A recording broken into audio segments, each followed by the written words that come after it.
Is a respectable Japanese brand such as Mitsubishi so much better than a lot of Chinese brands that are entering our market these days in terms of reliability of the products of cars that they produce? Welcome back to the channel, everyone. Today is going to be very interesting. Hear me out. We are covering obviously a lot of China-made cars, new brands coming into our market, Chery, JQ, I don't know, you name it, GWM, other ones. And a lot of feedback that I'm receiving is that Chinese cars, they do not hold their value, or they will not last beyond 7-10 years of the warranty. That might be true. However, kind of the sentiment is that Japanese-made cars, especially some that are very well established, such as Toyota, Mazda, Mitsubishi, like those kind of brands that are truly made in Japan, they are perceived to be so much better and practically invulnerable to our elements here in Australia compared to Chinese brands.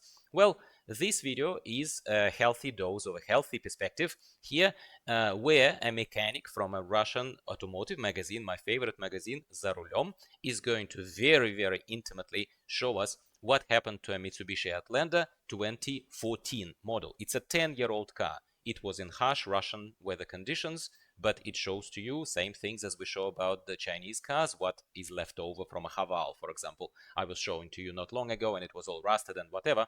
So this car is in a better shape, but there is a lot that has gone kind of pear-shaped and wrong with it. So all I'm saying to you here is that this video is designed to give you the other side of the coin. It is very convenient to bash unknown or Chinese brands and forget that the other brands, such as Japanese brands, are also susceptible to the same exact problems that a lot of Chinese brands are experiencing. We're not going to debate into about but what about the materials, is it high quality material, what not. We're just going to take it at face value, and I'm going to translate what this very respectable mechanic from a very respectable establishment is going to show us. Long intro, but you needed to know about it, like what is ahead of you, why you should keep watching. Before you keep watching, give this video a quick like to tell me that you appreciate this kind of videos. Leave any comments in the description, in the comment section below the video. Check out our sponsors, since I'm mentioning the description. We have a lot of sponsorship offers going on all the time. And enjoy. This particular car that we're looking at was assembled on a Russian-based Mitsubishi factory, which was functioning for 10 years, in case you're interested or still a bit skeptical. This car was made in 2014 and now has 130,000 kilometers on the clock. The original paint is apparently weak and rather thin, as measured by our expert here. It's less than 100 microns thick and not too resilient. As we can see here, some stone chips on the bonnet.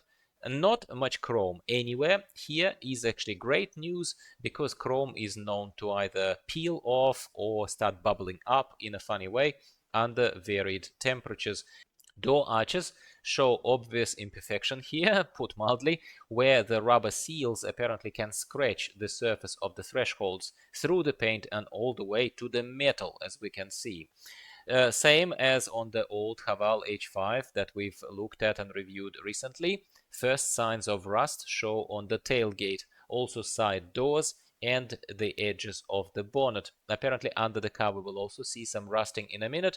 Firstly, it shows around the welding seams and any holes that were there by design in the undercarriage. Engine here is a 2-liter V6 plus a classic automatic transmission.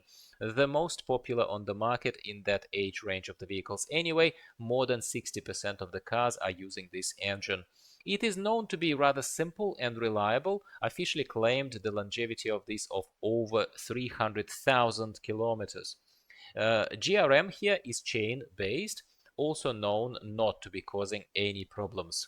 In the exhaust system, towards the 100,000 kilometers, the ring between neutralizer and collector often burns through apparently and needs replacing, and after 150,000 kilometers the neutralizer itself often fails and needs replacement.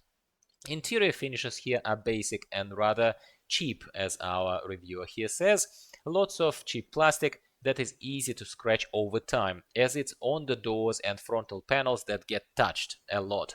This particular steering wheel had originally leather wrapping, which obviously got touched a lot and polished by the hands of the owner after over 100,000 kilometers of use. We can't expect anything different here. The stock thermal insulation is actually not great in these cars, especially in the roof elements of the vehicle around this central light.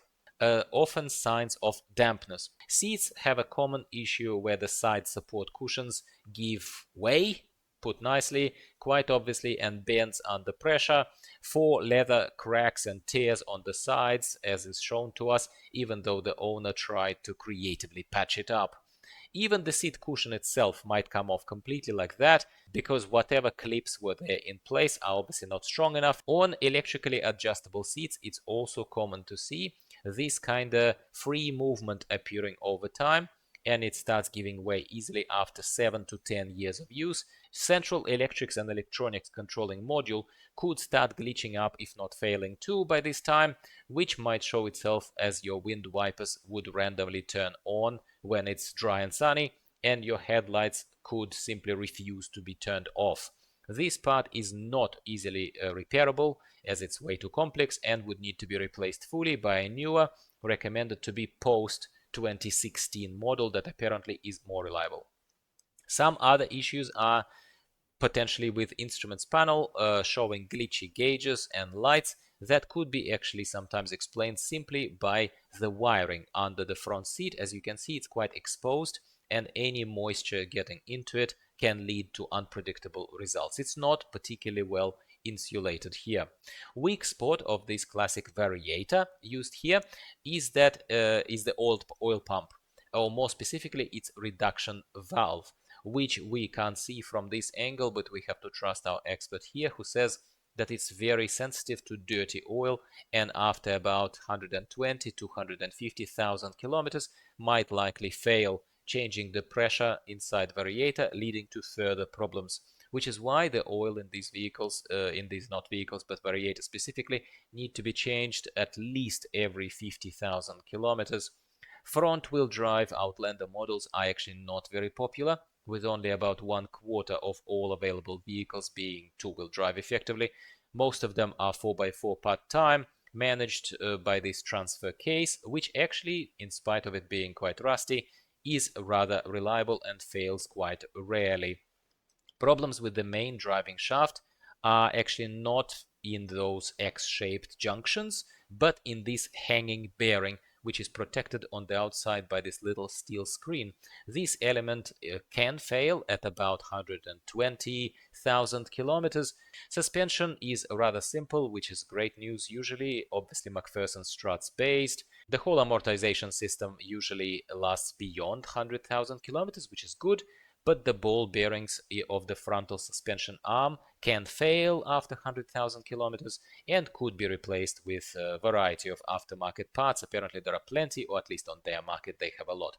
Electrically powered steering system is known to be quite reliable, and these elements last for about, again, 100,000 kilometers quite easily. A rear multi-lever independent suspension is stated as quite reliable too. The only weak point are those springs that under regular load could give way and potentially would need replacement after 70,000 kilometers, which is not that long. These springs, these particular ones, have been clearly already replaced, as they look quite new. Rear brakes have this old lever-based system that over time and with some rusting simply becomes very stiff and won't move enough to pull the cord that actually brings the braking pads together. So obviously the best idea is to either replace it after some time with a new one, or pay particular attention to cleaning and oiling it during each scheduled service. So overall, a used Mitsubishi Outlander is a little bit inconsistent. It has a rather good engine actually and suspension, but not the best body and the interior. As we can see, plenty of those used cars are on the market, even in Australia, at the moment of translating of this video, and prices are very, very affordable. If you really don't have much to play with, can't add a few extra grand to this, and are after, an old Japanese vehicle for some reason, rather than investing a little bit more perhaps, or opting to buy a newer one from a competitor brand.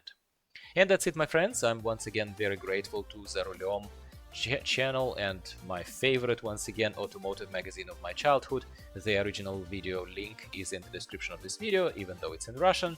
Hopefully you enjoy these occasional vehicle disassembly and review videos from me. Please give this video a like, don't forget, because that's your main way of telling me that you enjoy this and you want more from me.